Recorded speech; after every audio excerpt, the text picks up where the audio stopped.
sejam bem-vindos ao nosso primeiro Alusãoflix.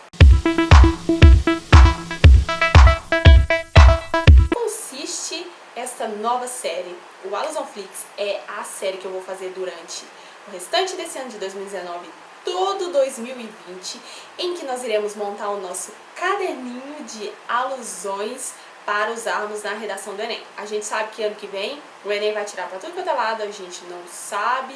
Eu assim, perdi a noção de padrão do INEP, então, visto, né, o tema deste ano, de 2019, então, para poder prepará-los bem, eu estou empenhada em atirar para todos os lados, para a gente poder mirar em alguma coisa que possa ser mais próximo do tema da redação do Enem do ano que vem. Mas é pra gente também se preparar de uma forma mais leve, de uma forma mais agradável. Eu percebi que vocês tiveram muitas dificuldades de alusão, de conseguir linkar, sabe, as áreas do conhecimento. Então, eu vou começar agora, não vou esperar 2020 para começar. Nós vamos começar já, porque essa série é muito legal, né? Eu vou indicar filmes, livros, séries, músicas pra vocês, vou contextualizar um pouquinho, mais voltado para esse lado dos estudos, e ao final de cada vídeo a gente monta o nosso caderninho que vai estar disponível para download, para vocês baixar, imprimir, e aí imprime várias folhas para vocês ir montando o caderninho. Todo vídeo do Alusãoflix a gente vai montar uma parte do nosso caderninho, então vocês vão empilhando. Em 2020 a gente vai estar com um monte de alusão pra gente usar em qualquer que seja o tema. Pode vir, né? Porque nós estamos preparados. E para começar a nossa série, eu vou começar falando, gente, de uma série, vou começar indicando pra vocês uma série que fez assim, me tocou muito, sabe? Eu sou apaixonada pela Rússia, não pela política russa, principalmente com esse... Eu chamo ele de assassino carinhosamente desse Putin, eu não gosto dessa política maldosa que ele faz lá, intervencionista, centralizadora, sabe? Não é dessa Rússia que eu tô falando, eu gosto muito da cultura, sabe? Do lugar, do povo, da história. É um povo sofrido, é um povo massacrado, mas é um povo feliz. É um povo patriota, assim como nós brasileiros somos, sabe? Com algumas diferenças, né? Mas é um povo riquíssimo, um povo lindo, um lugar lindo, sabe? Como sempre, né? Mal governado, né, gente? Como é aqui no nosso país também, né? Não querendo xingar, mas já xingando. Mas enfim, eu sou apaixonada pela cultura russa, eu sou uma estudiosa da cultura russa, assim, à toa mesmo, sabe? Eu poderia dar aula sobre Rússia se eu quisesse. Mas é porque eu gosto muito. Então, quando saiu a série Chernobyl, eu já fiquei assim, cara, meu Deus, eu preciso ver, porque eu gosto muito. Foi na Ucrânia, né, mas era naquela época do regime soviético, então tá tudo junto, né. A Ucrânia também ali é meio entrelaçada com a Rússia, né, então eu gosto daquela área ali europeia / asiática. Então eu fiquei louca pra ver. E, gente, de Chernobyl dá pra gente tirar várias alusões para vários tipos de tema que podem estar na redação e também para contextualizar outros temas até. Como, por exemplo, só para poder dar uma contextualizada para vocês, Chernobyl, para quem não sabe, foi um desastre nuclear acontecido entre 25 e 26 de abril de 1986 no reator nuclear número 4 da usina nuclear de Chernobyl, perto da cidade de Pripyat, no norte da Ucrânia soviética, próxima à fronteira com a Bielorrússia soviética. Então estava naquela época do regime soviético. Eu vou tentar não dar muitos spoilers, tá, gente? Porque eu quero que vocês assistam. Essa é uma minissérie da HBO de 5 episódios, mas é assim, tão, sabe, assim, eles ganharam vários Emmys esse ano, gente, porque é tão intenso, sabe? A forma como os produtores estão de parabéns, porque foi lindíssimo o trabalho que eles fizeram, é muito intenso o que eles fazem, que a gente, assim, entra lá, se teletransporta lá pra dentro, sabe? É assim, você sente a dor do pessoal, você sente realmente o que aconteceu, sabe? Então, assim, foi um trabalho brilhante e de lá dá pra tirar muitas... que deu esse acidente. Um dos motivos, né, que a gente foi descobrir só no final, é que esse acidente se deu por causa de politicagem.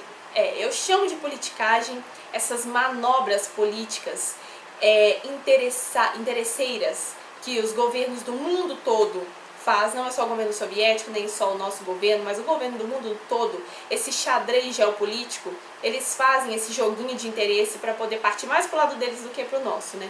Então, por exemplo, um dos assuntos, né, um dos temas que a gente pode citar dentro de Chernobyl é a questão da corrupção. Então, a questão da corrupção, o regime soviético é podre, né? A gente sabe disso. Então, a questão da... Era um governo comunista, extremamente intervencionista, centralizador, autoritário, terrorista, né? Historicamente falando. Então, você percebe as manobras políticas que eles faziam lá. Por exemplo, no último episódio ficou muito claro pra gente que o que explodiu o reator número 4 de Chernobyl foi mentiras, foi justamente as mentiras, sabe? Gente, o regime soviético é tão centralizador que até os comandos para mexer no reator, na usina, eles passavam somente aquilo que eles queriam. Tem um episódio lá, que é o episódio final, que mostra os trabalhadores da usina tentando entender os códigos para poder fazer um teste, porque tudo se deu por causa de um teste que não deveria estar sendo feito naquele momento, porque a usina não estava totalmente pronta, mas por questões de politicagem, como eu falei, tinha que entregar o relatório de que a usina estava pronta, porque tem que produzir aquela coisa. Então eles fizeram um teste às pressas lá, e tinha pessoas que trabalhavam lá que iam participar desse teste, que mexiam no comando ali do reator, que estava lá trabalhando há 4 meses, ou seja, gente que não tem toda a experiência para mexer em uma atividade dessa magnitude. Então, os comandos que estavam lá, nem eles conseguiram entender direito, porque eles não davam todas as informações que eram necessárias. Ou seja, os próprios trabalhadores não tinham toda a informação que eles precisavam para poder fazer o trabalho deles. Olha o tanto que é um governo corrupto, o tanto que é um governo centralizador, ditador. Outra coisa, é um governo mentiroso e espalhador de fake news, gente. Então, fake news também é essa disseminação de informações falsas, sabe? Como um todo, é também uma alusão que a gente pode usar a Chernobyl, porque, gente, se você já estudou um pouquinho de geopolítica, você sabe que a Rússia até hoje herdou essa herança soviética, sabe? A Rússia é um dos maiores propagadores de desinformação do mundo. Diversos historiadores, especialistas em geopolítica já falaram sobre isso. No YouTube você encontra isso muito facilmente. Inclusive um vídeo do professor Olavo de Carvalho, que ele fala isso assim, rasgado, sabe? Ele explica assim de forma muito clara como a Rússia propaga desinformação. Vocês podem até ver pela última eleição americana do Donald Trump que eles foram acusados, e eles fizeram mesmo, né? Eles fizeram uma série de desinformação, de notícias falsas na internet para ajudar o Donald Trump a se eleger, porque a gente sabe que o Putin tem uma rusga, né? Ele tem um pagode lá com a Hillary Clinton pessoalmente, já tiveram alguns problemas, e ele não queria a eleição dela de jeito nenhum. Não sei se isso foi o que fez o Trump ser eleito, mas ajudou, vamos combinar que ajudou, né? Então, desde da época soviética, eles já faziam esse trabalho de desinformação geral, gente, geral, vocês não têm noção do quanto. O que eles estavam fazendo? A usina estourou, já tava 24 horas, o seriado vai passando por horas, assim, já tinha horas, sabe, que o negócio tinha estourado, o negócio foi catastrófico. Já tinha muita gente com sintomas da radiação no corpo, gente, e a radiação, assim, vai te deixando igual uma múmia na pele, na carne seca, na carne viva, sabe? A morte por radiação é uma coisa muito triste, foi uma coisa que me marcou muito vendo a série, sabe? Eu tava vendo com meu namorado, a gente ficava até meio assim, tipo, ai, passa essa cena, sabe? Porque realmente doía, assim, na gente, ver a tristeza que aquele povo passou, sabe? Então, o negócio estava estourando, o couro estava comendo, e o que eles estavam fazendo? O governo soviético lá, que eles se juntaram lá para poder tentar resolver o problema, tentando apartar, até na reunião entre eles, pra você ver como eles são falsos, até na reunião entre eles lá, vocês vão ver em um dos episódios, que eu acho que é o segundo, tem lá o cara que trabalhava lá, que é o vilãozão lá, o idiota maior, né, tem uma escala por idiota, e esse é um super idiota, sabe? E ele é um desse ignorante que conseguiu fazer com que o reator explodisse. Então, na reunião lá com os chefões do governo, até entre eles adotavam um tom apassivador, sabe? Assim, como dizendo que não, mas tá sob controle, o negócio tá ebulindo, tá pegando fogo, tá queimando tudo, chama os bombeiros, e os caras tá lá, não, mas tá tranquilo, não, nós vamos controlar, assim, sabe? Você vê a quantidade de desinformação que eles passavam entre eles mesmo. Aí eles evacuaram a cidade de Pripyat, eles fizeram os raios para poder conseguir controlar, mas eles estavam tentando fazer com que isso ficasse ali dentro. e não passasse pro resto do mundo, sabe?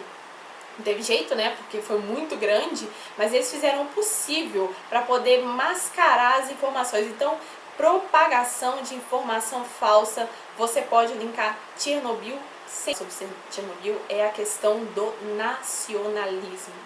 E aí, gente, vocês não confundam nacionalismo com patriotismo, que inclusive esse foi um tema muito questionado nesse ano de 2019, né? Eu vi muita gente me perguntando, quando eu fazia aqueles box de perguntas no Instagram, aliás, se você não me segue no Instagram, por favor, né? Já tá na hora de me seguir, que lá eu falo sobre coisas super legais de redação, tô sempre nos stories, dando um pouquinho de aula lá nos stories, batendo papo. Meu Instagram é super engajado, meus seguidores adoram conversar, a gente questiona várias coisas. Então eu tô sempre online, não paro nunca. 24, como é que fala? 27 por 24, 36. Gente, matemática não é meu forte, mas enfim, eu tô sempre lá 7 dias da semana, não 24 horas, porque tem um momento que eu durmo, né? Mas eu tô sempre lá, então me segue no Instagram, @Máfia da Redação, tá bom? Bom, então como eu estava falando, o nacionalismo, né?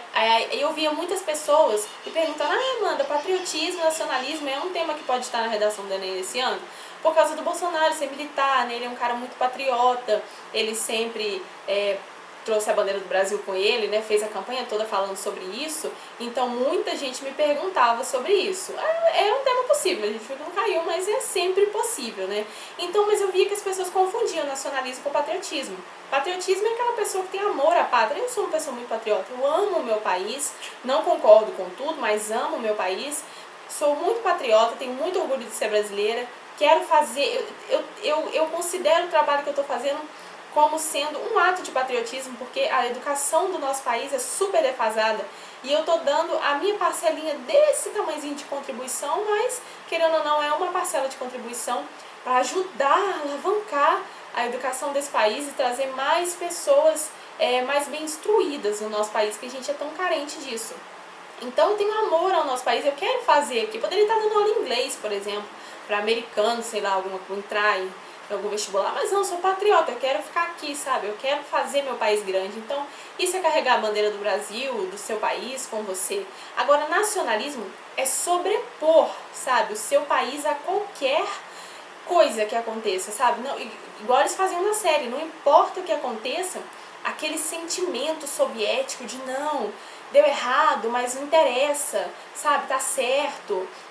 Não vamos deixar ninguém interferir, sabe? É sobreposição de ideais, é sobreposição de pensamento, sabe? Isso é nacionalismo.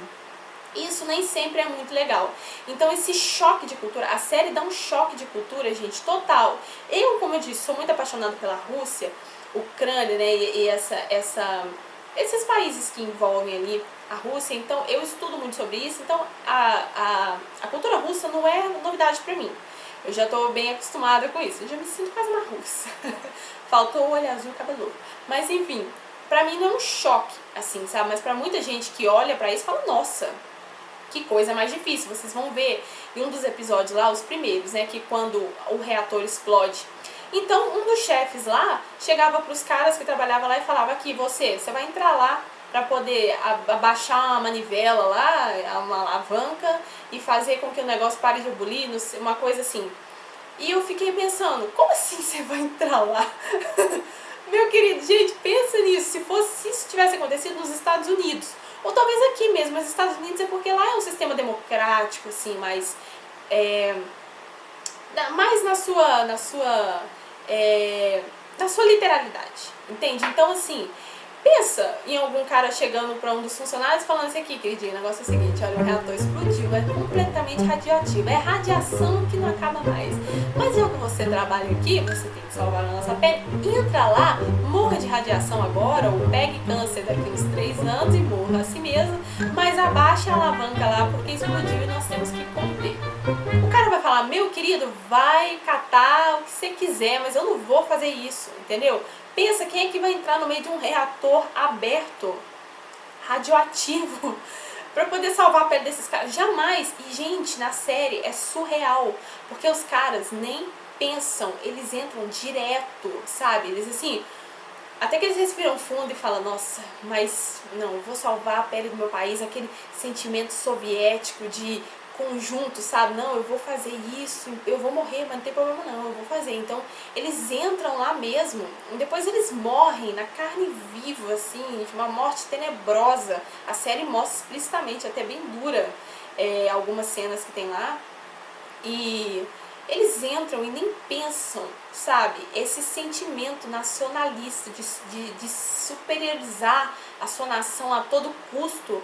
Eu vou fazer isso pela minha nação a qualquer preço. Isso, gente, me impressionou assim num grau. Eu fiquei tipo boca aberta, sabe? Eu fiquei pensando nisso, falei, gente, se isso acontecesse aqui, se acontecesse numa sociedade mais democrática, poderia nem ser muito democrática, mas só um pouquinho mais democrática, jamais, acho que o pessoal teria ido embora, não sei, muitas pessoas não teriam feito todo o sacrifício que fez, porque depois eles saíram, eles morreram sem nenhuma, entre aspas, honra, lá para aquele pessoal, porque para todos nós, para o mundo todo, tem honra demais, mas para aquele pessoal lá, eles estão um pouco se lixando para eles, e lá morreram assim, sabe, sem nenhuma condecoração, sem nenhuma honra assim para eles. Como se fosse mais umas pessoas ali para poder ajudar a salvar a pele do país. Nós vamos montar a nossa primeira folha do nosso caderninho de alusão para o Enem 2020, rumo ao Enem 2020. O que nós vamos fazer? Na parte de assunto nós vamos colocar Chernobyl. Na parte de temas, eu acho que os temas que entram mais assim explicitamente é corrupção, fake news, comunicação, como eu falei para vocês, a comunicação entre eles era falha por causa dessa centralização de poder, e o nacionalismo. Então entra muito forte. Então acho que esses 3 temas entram muito forte. Mas depois tem outros temas que a gente pode linkar, tá? Tem outras associações que dá pra fazer. Mas esses 3 eu acho que tá muito bom. Na descrição a gente pode colocar que é uma minissérie que retrata a história do maior acidente nuclear do mundo em 1989. Então você pode colocar, se você quiser guardar a data, você pode colocar, no Enem não tem essa necessidade. Se você guardar, sua redação vai ficar muito chique, né? Mas se você não guardar, não tem problema. Na explicação, a gente coloca que na trama, o governo soviético, né, eram responsáveis pela usina, tomou uma série de atitudes equivocadas e mentirosas que culminaram na tragédia. A principal culpa da tragédia foi a manipulação de informações e de interesses financeiros. Te lembra alguma coisa? O Enem deste ano, né? A gente falou bastante de sobreposição de interesses financeiros. Chernobyl poderia ter entrado nesse sentido aí. A gente poderia ter feito alguma linkagem, sim, com essa questão de sobreposição de interesses financeiros soviéticos, né, com o tema do Enem de 2019. E nas anotações vocês podem colocar um pouco das curiosidades que eu falei aqui, como por exemplo, o choque de cultura soviético, né, que é uma cultura extremamente nacionalista radical, e a corrupção e o poder muito em alta. Lá a centralização de poder é assim, fora do normal, né? Acontece até hoje na Rússia, tá, gente? Em alguns países por lá, recentemente aqueles escândalos envolvendo o presidente da Ucrânia, enfim. Então essa centralização de poder soviético, sabe, esse poder todo que eles querem ter na mão, é realmente surreal. E dá pra gente colocar. Mas nesse caderninho, gente, eu tô dando uma dica pra vocês, pra gente montar junto. Mas você pode acrescentar, ou você pode escrever com as suas palavras, entendeu? Você não precisa escrever exatamente como eu tô falando aqui, não. Só que eu vou dar exemplos pra vocês no final de cada vídeo, pra ficar mais fácil pra vocês montar no final do ano, tá bom? Meus amores, então é isso. Eu espero que vocês tenham gostado. Esse foi o nosso primeiro episódio de muitos. E deixem dicas pra mim, qual série, qual filme, qual música. Eu vou fazer de música, assim, de álbum inteiro, só de uma música, artistas brasileiros, internacionais. Então, deixe pra mim nos comentários o que você quer ver, qual a série que você mais gosta, que você acha que poderia... porque às vezes você acha que a série que você gosta não dá pra linkar com algum tema do Enem, mas dá sim, gente. O Enem cobra situações, problemas muito amplas. Ainda mais pra 2020, a gente vai poder pegar muitas áreas. Então, qual é a sua série favorita? Qual é o seu filme favorito? Qual é o seu cantor favorito, sua banda favorita, sua música favorita? Deixa aqui nos comentários qual que você quer ver, que eu vou ler e vou estudar sobre a sua dica e vou fazer vídeo sim. Eu já tenho uma lista enorme, sabe? Só com as que eu já tô pensando assim, outras que eu ainda tenho que ver, algumas que eu já vi. Mas dica nunca é demais, gente. Tem o ano todo pra fazer isso e eu vou fazer vídeo toda semana. Então deixa aqui embaixo sua sugestão, tá bom? Espero que você tenha gostado do vídeo. Um beijo e tchau!